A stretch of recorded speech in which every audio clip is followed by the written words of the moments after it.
ሳባን ለቅቄ በአጼ ዘርዓ ያዕቆብ መንግስት የተመሰረተውና በህፃነ ቂርቆስ ስም የተሰየመው አንድነት ገዳም ይሆናል ማለት ነው። በጀልባ እየሄድን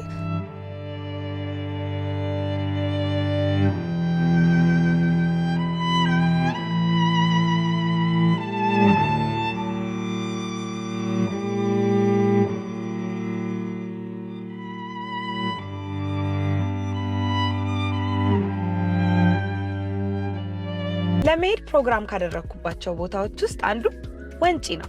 ወንጪ ከአዲስ አበባ 154 ኪሎ ሜትር ርቀት ላይ በአምቦና በወሊሶ መካከል ትገኛለች። ተራራ ጉዞ ማድረግ የሚወድ ሰው ወንጪ ቀዳሚ ምርጫው ናት። ሳባን ለቅቄ መናገሻ፣ ሆለታ፣ አዲስ ዓለም፣ ጊንጪ፣ አስጎሪ፣ ሌሎች ከተሞችን አልፌ አምቦ ከተማ ደርሻለሁ። አምቦ ከተማ ላይ ቁርስ ከበላንና የአንድ ሰዓት እረፍት ቆይታ በኋላ ጉዞ ወደ ወንጪ ጀምሬያለሁ።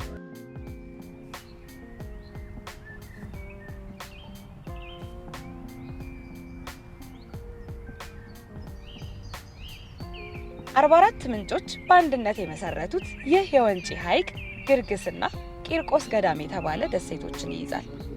ግርግስ ደሴት ላይ 45 አባወራ ገበሬዎች የሚኖሩ ሲሆን ቂርቆስ ደሴት ደግሞ ቂርቆስ አንድነት ገዳም ተገድሞበታል። እንዴት አደራችሁ? ዛሬ እንግዲህ ሁለተኛ ቀናችን ላይ ተገኝተናል። እዚሁ ኢኮሎጂ ውስጥ አድረን አሁን ወደ 12 ሰዓት ተኩል ገደማ ላይ ተነስተን መተናል። በጧት የተነሳንበት ምክንያት ደግሞ እዚህ በወንጪ ሐይቅ ጉዞ ልናደርግ ነው። የጉዟችን መዳረሻ የሚሆነው በአጼ ዘርዓ ያዕቆብ መንግስት የተመሰረተውና በህፃነ ቂርቆስ ስም የተሰየመው አንድነት ገዳም ይሆናል ማለት ነው።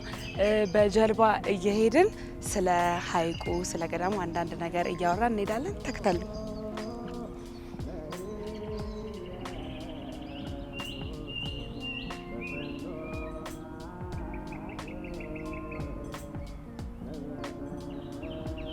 እንግዲህ እንደምታዩን አሁን ጉዞ ጀምረናል። በነገራችን ላይ ወንጪ ሐይቅ የራሱ ምንጭ ያለው ሲሆን በተጨማሪም ወደ 40 የሚሆኑ ምንጭ ይመግቡታል ማለት ነው። ማህበረሰቡ የወንጪ ሐይቅን ለመጠጥነት ስለሚጠቀመው የሞተር ጀልባ በጭራሽ አይፈቀድም። ስለዚህ በእጅ እየቀዘፍን ነው ወደ ገዳሙ የምንሄደው ማለት ነው።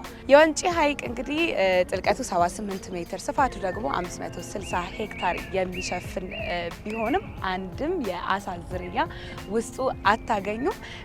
የወንጪ ሐይቅ እንግዲህ የታላቁ የጊቤ ወንዝም መነሻ እንደሆነ የሚታወቅ ነገር ነው። በነገራችን ላይ ዙሪያው እንዳለ በደን የተሸፈነ ስለሆነ የሐይቁን ከለር አረንጓዴ እንዲሆን አድርጎታል። በጣም አየሩ በነገራችን ላይ ደስ ይላል። ትንሽ ቀዝቀዝ ይል ነበረ ጠዋት ላይ፣ አሁን ግን በጣም አሪፍ አየር ነው። ያ ጉዟችንን ጀምረናል። አሁን የተሳፈርኩበት ጀልባ ከ15 እስከ 20 ሰዎችን በአንድ ጊዜ ማሳፈር የምትችል ሲሆን ካደርኩበት ከወንጪ ኢኮሎጂ ወደ ቂርቆስ አንድነት ገዳም ለመድረስ በግምት ከ20 እስከ 25 ደቂቃ ፈጅቶብኛል። እኔን ሊቀበሉ የመጡት ቀዛፊዎች የአካባቢ ነዋሪ አርሶ አደሮች ሲሆኑ ወንጪ ለሚመጣ ጎብኚ የጀልባ ጉዞ አገልግሎት የሚሰጡ ናቸው። ከሐይቁ መሃል ጀልባው ላይ ሆናችሁ ዙሪያችሁን ስታዩ ተፈጥሮ ያስገርማችኋል። ወደ ገዳሙ እየተቃረብን ነው። 600 ዓመታትን ያስቆጠረው እድሜ ጠገቡ ገዳም ከአጼ ዘርዓ ያዕቆብ እስከ አጼ ኃይለ ሥላሴ ስለት የገባለት ብራና፣ ደውልና ሌሎች ንዋየ ቅዱሳት የተበረከተለት ወንጪ የመጣ ቱሪስት ሁሉ የሚሳለመው የቦታው ጸጥታ መንፈስን የሚያረጋጋ ይህንን ታሪካዊ ገዳም ለመሳለም እድል ስላገኘው በጣም ደስ ብሎኛል። በገዳሙ ውስጥ በነበረኝ ቆይታ መምሬ ሳሙኤል አየለን አገኘኋቸው። መምሬ ሳሙኤል የገዳሙ አስተዳዳሪ ናቸው።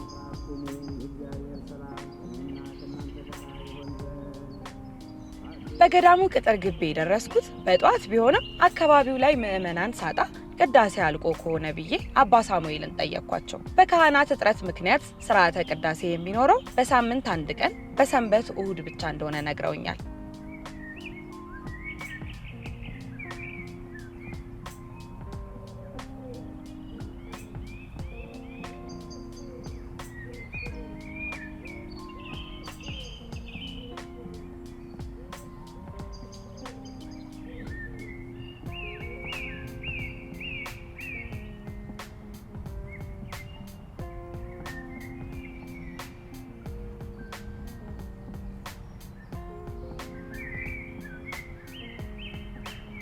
ከአባታችን ጋር የአባትና የልጅ ምክክርና ውይይት አድርገን ስንጨርስ ቡራኪያቸውን ተቀብዬ ወደ መጣሁበት ተመለስኩ።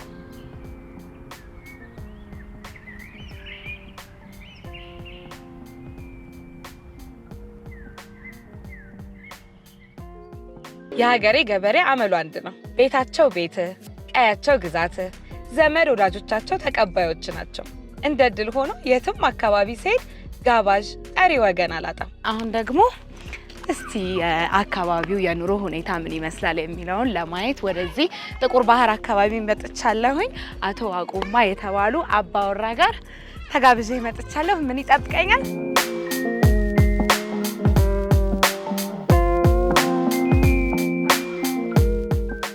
ማን እንደሆንኩ አያውቁ። አካባቢያቸው ላይ ስለተገኘው ብቻ በትንሽዬ እጃቸው ጥብቅ አድርገው እቅፍ ሲያደርጉና ንጹህ ፍቅራቸውን ሲሰጡ ሆድ ያስ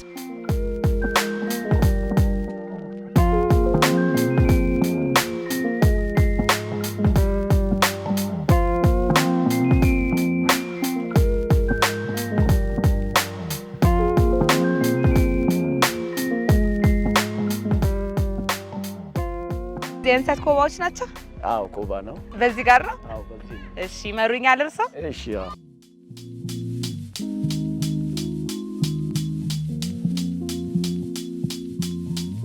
አቶ ዋቁማ ቤት ስደርስ ልጃቸው ቡና እያቆላች ነው የደረስኩት።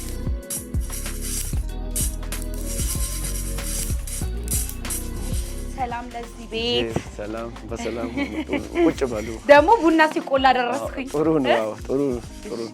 በጣም በመወደው ቁጭ በሉ። እሺ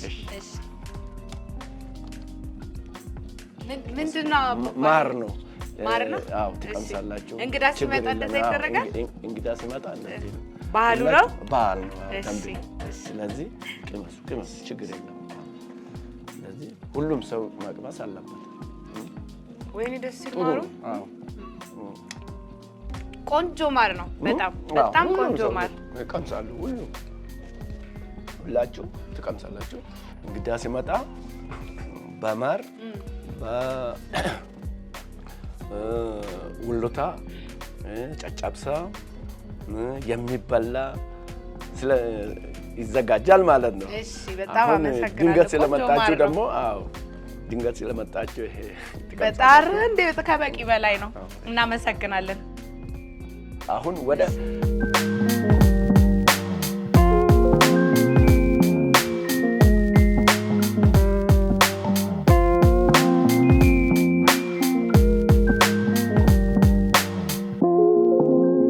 ደከምሽ? ኧረ በጭራሽ እንዴ! ምን ሰርቼ ገና? ኧረ ጎበዝ ነሽ፣ ጎበዝ ነሽ። የዚህ አካባቢ ሰው እንሰትን ወርቄ ብለው ነው የሚጠሩት። እንሰት የዕለት ጉርሳቸውን፣ የዓመት ልብሳቸውን የሚሸምቱበት፣ ልጆቻቸውን የሚያስተምሩበት፣ ለወግ ለማዕረግ የሚያደርሱበት፣ ጥሪት የሚያፈሩበት፣ መኖሪያቸውም መጦሪያቸውም ነው። እንሰት ለነሱ ትልቅ ባለውለታቸው ነው። እውነትም ከወርቅም ወርቅ ነው። ደህና አላችሁ? በኦሮምኛ ደህና አላችሁ? አካሞልተኒ አቋረጥኳችሁ ከስራ። እንግዲህ ይቅርታ በጣም ምን እያደረጋችሁ ነበረ? አሞጀቻ ጅራ ባል ዱራን ዱርሲዴ ባለሳኩኩኔ ባለሳሞ ቦልሰ ከናፍና ይደፍኔ ቦደቲ ለፈሳስ እሱማፍና ቦለሳስ እሱማምና ይችው ከናም ቦደሞ ይሬምና እንቡቂምና ኪኖን ዳበቴ ጅራ ሰቡቂፍዴ ገንገልችኔ አስቲ ፊኔ ወጀና ወሊት ደበላምኔ ባየነ ይችው። ይሄንን አሁን ለምንድን ነው የምትጠቀሙበት? ከዛ ምንድን ነው የሚሆነው? ካና ፋይዳንሳ ባየዳ ወርቄን ኩኒ ወርቄ ጀቹ ወርቂዳ ወርቄን ኩን ማታሳቲ ነው ይቻል ማሊን ሆጂንሳ እኛና ijoolleettiin barsiifna aajaa ittiin hojjanna zargii ittiin baafna waa baay'ee nu gargaara waan danuu nuti baay'ifnee lafa qonnuu hin qabnu kanaaf isin gurgurreet xaafis binnaa isin gurgurreet garbuus binnaa hunda waan dayyuu isin gurgurreet binnaa jechuudha kanaaf faayidaa baay'ee qaba warqeen kun faayidaan isaa danuudha ijoollees nu guddisaa qoonqootti siinyaanna baay'ee nu gargaara ምን ቀን ነው ለገበያ የምታቀርቡት? ወደ ገበያ ይዛችሁ ትሄዱት? አርአዱግኔ ጂአ አርአቲ ወሊም መክና እቹዳ boolla gammaa kan jedhamu jira safaana fuunee waliin maqnaa innaa ji'a tokkoon booda torbee lamaan sanatti immoo deebifnee susukkuumnee jennaa sanaan booda hin qadaannaa ji'a sadaffaa irratti gabaa irratti dhiyeessina. አሁን የተዘጋጀ አለ ወይ መጋገር ያስለምዱኛል ወይ በልልኝ አባካን ቆባይ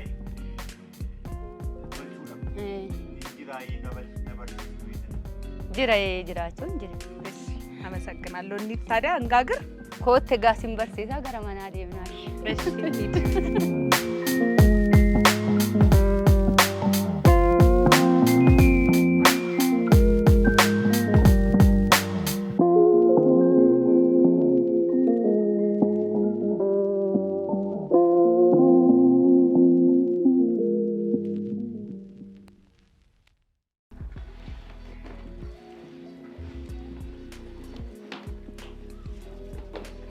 አይበቃም? ይበቃል። ይበቃል? እሺ እሺ። እንደዚህ ከዛስ መጠፍጠፍ ነው እንደዚህ? እንደዚህ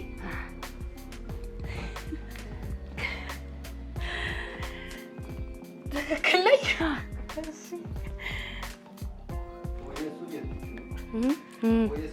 አወፈርኩት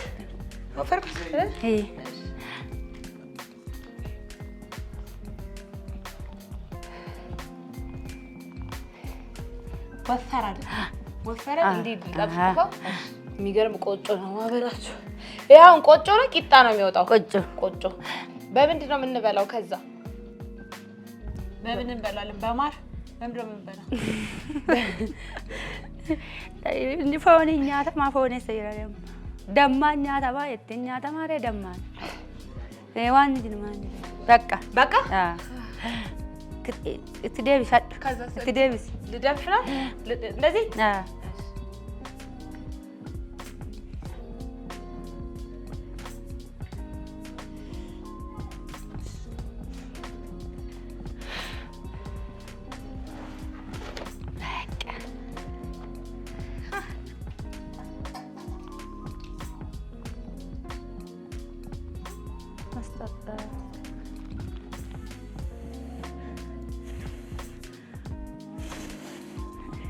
ቶሎ ይደርስልናል።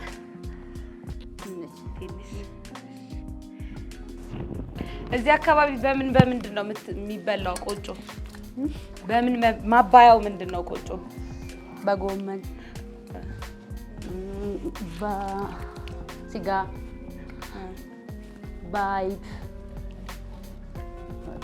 ዋናው ምግብ የዚህ አካባቢ ቆጮ ነው። ስንት ልጆች አሉት? 9 ልጆች አሉት። ኧረ ተው አይመስሉም ምንም አይመስሉም። እውነት ጠንካራ ነው። ሁሉም ልጆቹ እዚሁ ነው ያሉት? እዚህ አካባቢ ነው ያሉት? አስንጅራኝ ሮምፋን ያጋም ለማሳኒ ፍፍኔ ይራቱ ሳሽን ተኮ ኤሩምቴ ጅርቲ ሳንካን አስንጅሩ ይማራሉ ልጆቹ? እንተማሩ የጋገርኩት ይዤ መሄድ እችላለሁ አይደል? ይዤ እሄዳለሁ። ማን እንደንዴስ ሴራን ቶልችኔ ሲነጋ ፈጥፍቱት ማለ ኩንቲክ ወዳ ሙያዬን ግን እንዴት አዩልኝ? ሙያን ከስሪዳ በሬዱዳ ስሪት ይላል በሬድ ጠዋት ተነስተው ምንድን ነው የሚያደርጉት? የቀን ውሎ እንዴት ነው? ገና ካኔ ጆሌን ተማሪ ቁርሲ ጎጎና ፊ ተማሪ ጠጥ sanaan boodatti immoo na sa'aatii jaarratti nufuusun kan hojjenna. በሳል አይደለ? ቆሬ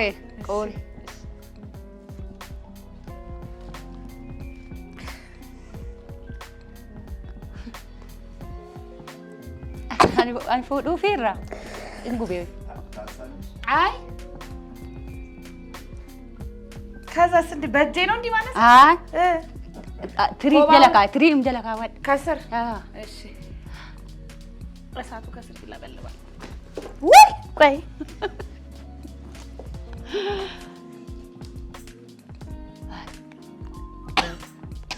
ካይጋ ይሄው ወዲ ባባው ሙያዬ ይመስላል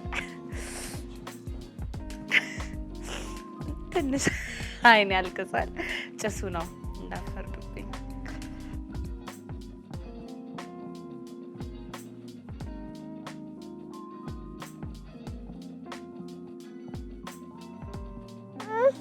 nyaadhu bareedduudha nyaadhu. እሷም ልጆት ናት። Mucaa intala kootiiti. እንዴ ልጅም አሉት? ስንት ልጅ አሉት? Tokkittiin kana qabdi. እሷ ብቻ። በጣም ነው የሚጣፍጠው የሰራሁት ቆጮ። ጣፈጦት ቆጮ? Bareedduudha. Bareedduudha nyaadhu. Hojiin kee bareedduudha. አመሰግናለሁ። ሌላ ጉርሽ ነው ቆንጆ። Fudhu kun. ቆይ ኑ በየተራ ላጉርሳችሁ ቆጮ ይቀመሱት። ነይ Ijoolletti dhufe. ነይ በሳ እነሱ ምኖት ናቸው? እነሱ ምኖት? Isheen kun kan kooti. Isaan kun immoo warra hojjaa warqee dhufan faana dhufan. ለእርሶም ላጉርሱታ።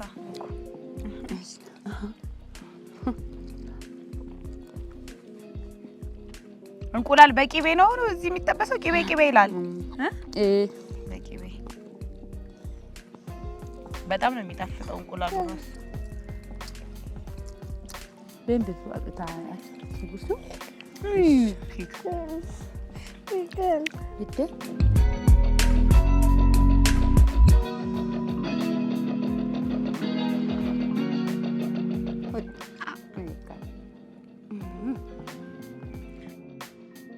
Kai buna dhugna buni danfee manatti galla. ነይ ከኔ ጋር አይዞሽ። ወይኔ እኔን አልወደደችኝም። ኑ እናንተም ቡና ጠጡ።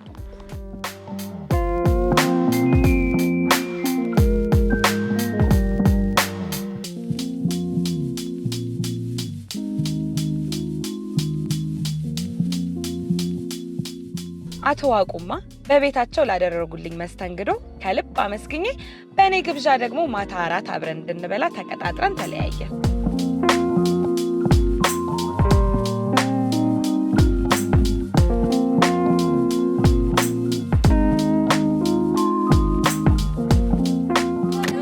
እናም በረዳሴ ጥሙረ አምቦ ካንጀ ሙልቲ አዳች ሰነም በርበረ ጭጭሙ ፋና በራችም በርበረ ይሄ ልጅ ይታያችኋል። ከአቶ ዋቁማ ቤት ቡና ጠጥቼ ልንወጣ ስንል ይሄ ታዳጊ ጠራኝና ትምህርት ቤታቸውን እንድጎበኝ እና በዛውም ጓደኞቹ እንድተዋወቃቸው ጠየቀኝ። እኔም እሺ አልኩት። ይሄው ቃሌን ጠብቄ ትምህርት ቤታቸው ተገኝቻለሁ። ተማሪዎች ዩኒፎርም ለብሰው ሳይ የኔን የተማሪነት ትዝታዬን አስታወሰኝ። በትምህርት ቤት ውስጥ ትንሽ አስቸጋሪ ከሚባሉ ተማሪዎች ውስጥ ነበርኩ። የእናንተስ የትምህርት ቤት ትዝታችሁ እንዴት ነው? እስቲ ኮሜንት ላይ አጋሩኝ።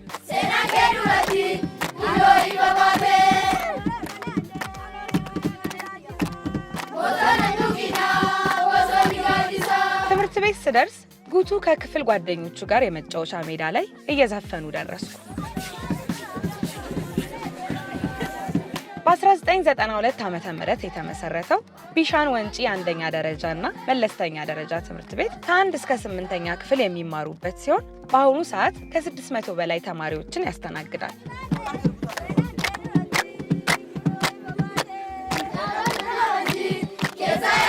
ለአካባቢው አንድና ብቸኛ ትምህርት ቤት ስለሆነ አብዛኛው የአካባቢው ማህበረሰብ ልጆቹን የሚልከው ወደዚህ ትምህርት ቤት ነው።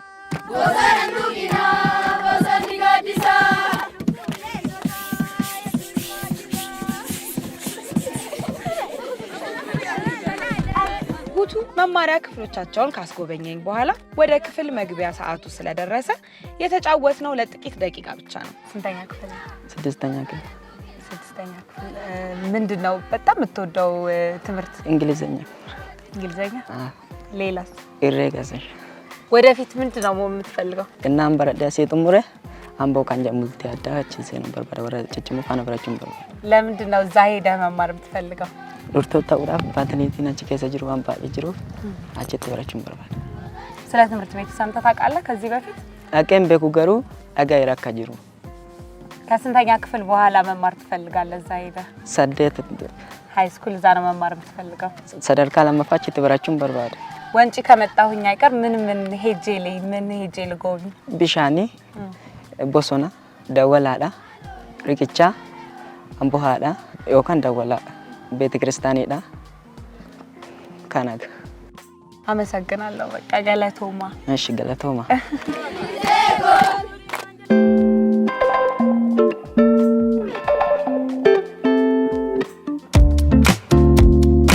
አቶ አቁማን ከነ ባለቤታቸው እራት ጠርቻቸዋለሁ ብያቸው የለ ከሚያግዙኝ ሰዎች ጋር ዝግጅቴን የጀመርኩት ሳይጨልም ቀደም ብለን ነበር።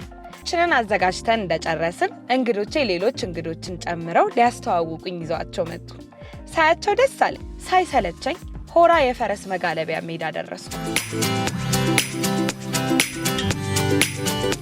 እዚህ ሆራ ሜዳ ላይ የፈረስ አይነት ታያላችሁ። በእርግጥ የወንጭ አስፋልት ከመሰራቱ በፊት ለመዝናናት ወደ አካባቢው የሚመጣው ሰው የሚጓዘው በፈረስ ስለነበረ የተዘጋጁት ፈረሶችም የሰለጠኑ ናቸው።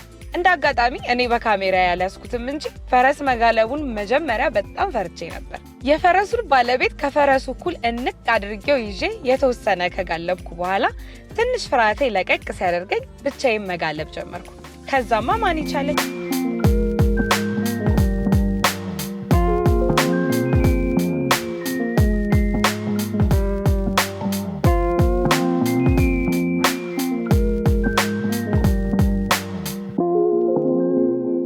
የጭቃ ባዝ ይሉታል የአካባቢው ነዋሪዎች።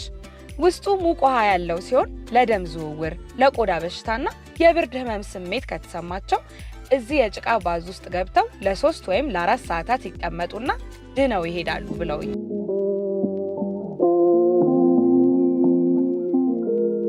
ከሆራ ወንዝ የሚመጣው ውሃ ተቀላቅለው ወደ ጊቤ ወንዝ የሚሄዱት እዚች ስፍራ ላይ ተገናኝተው ነው። መልካም ደግሞ ሃይኪንጋችንን ወደ ማጠናቀቃችን ላይ እየተቃረብን ነው። ፈረስ ከጋለብኩበት ቦታ ትንሽ መንገድ መጣሁኝና አሁን እዚህ ድልድይ ጋር ደርሻለሁ። ድልድዩ እንግዲህ እንደሰማሁት ከሆነ 72 ሜትር ርዝመት ያለው ድልድይ ነው።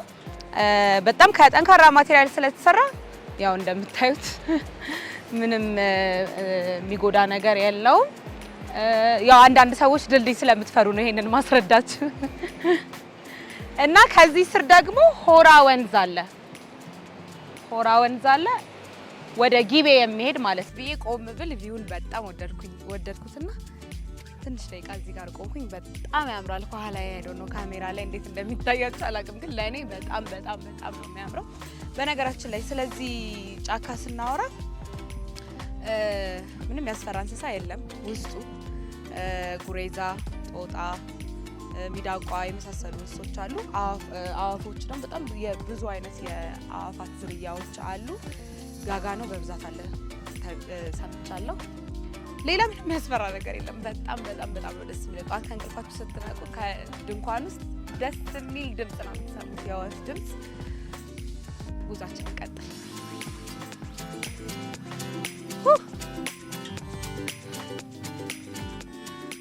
ዋው እናንተ ሲያምር አሁን ያለሁበት ቦታ ማለት ነው። እኔ የሚታየኝ በጣም በጣም ነው የሚያምረው። የሆነ ስዊዘርላንድ ቫይብ አለው። በጣም ነው የሚያምረው። እዚህ ሁሌ ሀይቅ ባደረግኩ ቅዳሜና እሑድ ላይ እዚህ ጋር የሚፈልቀው የተፈጥሮ ጋዝ ያለው ውሃ ነው። ይጠጣል ለመጠጥነት ብለውኛል። ስለዚህ እኔ ደግሞ ከሀይኪንግ ድክም ብሎኝ አሁን ወደ ማጠናቀቂያችን ላይ ስለደረስን እዚች ጋር ውሃዬን ጠጥቼ እሄዳለሁ ማለት ነው። እዚህ ጋር እታጠብና ከዛ እዛች ጋር ደግሞ ሄጄ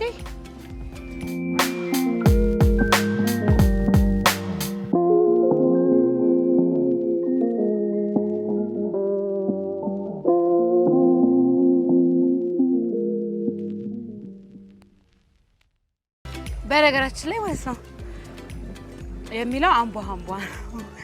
በቃ ጋዝ ያለው ውሃ ነው የሚለው እና በጣም ደስ ይላል። አሁን ትንሽ ተነፈስኩ፣ ተረጋጋሁ።